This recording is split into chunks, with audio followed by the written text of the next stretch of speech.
So having endured all those blunders in my quest to achieve this thing I so badly want to get my hands on, and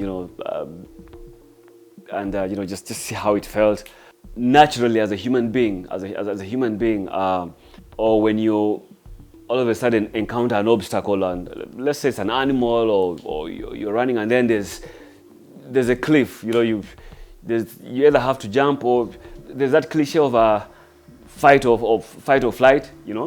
So in the end, having had all those frustrations bottled up, of course, and also appreciating that there's no way for me here, there's no space for me here, there's no place for me here, there's no chance for me here. The natural thing for me to do was develop a character to, self-preserve, and or for lack of a better word, I became a drifter. I became a drifter. Once faced with an obstacle, a new person was developed. Someone who comes across a problem, a challenge, an uphill task, something that seems unattainable, seems impossible, I duck. So naturally, I ducked.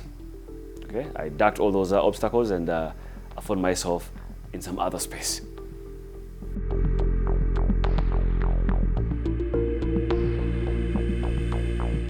The decision to drift and run away, and perhaps go hide somewhere, because I tried, I did all I could, and got embarrassed.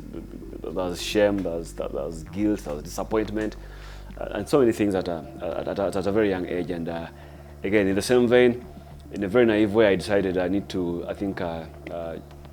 relocate and perhaps move to a new country. And by default, an opportunity came to move to Tanzania. So I go around and do the documentation, real quick, gather a few things. By that time, I had been kicked out of home because I was a grown-ass man. I was on my own. I went back home, told the old folks and everybody that, hey guys, I'm leaving, I'm going to Tanzania. They were like, what?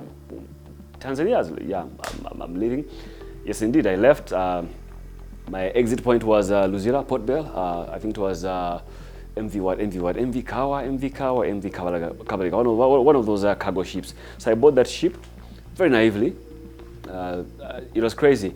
Around we took off at around 5 p.m. This is now late 99 into 2000. 5 p.m. the ship takes off. It was a cargo ship, so that it was full of business women and businessmen and some students who are studying in Uganda, and I think they're going back to Tanzania for holiday. Around midnight, I went on top of the cargo ship, and we're in the middle of nowhere, Lake Victoria. I remember breaking down and just questioning my decision, my motive, my intention. But again, deep down, there was another voice. So I had a battle of voices in my mind. One was saying, you effed up, you effed up, you effed up, you effed up. Another voice was saying, no, you're olikumlamwa, whatever it is, olikumlamwa, wherever you're headed, olikumlamwa. So there's that debate going on in my mind, and I remember breaking out and even crying at some point.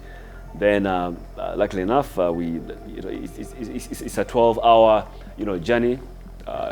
Float on the lake and find myself in Mwanza.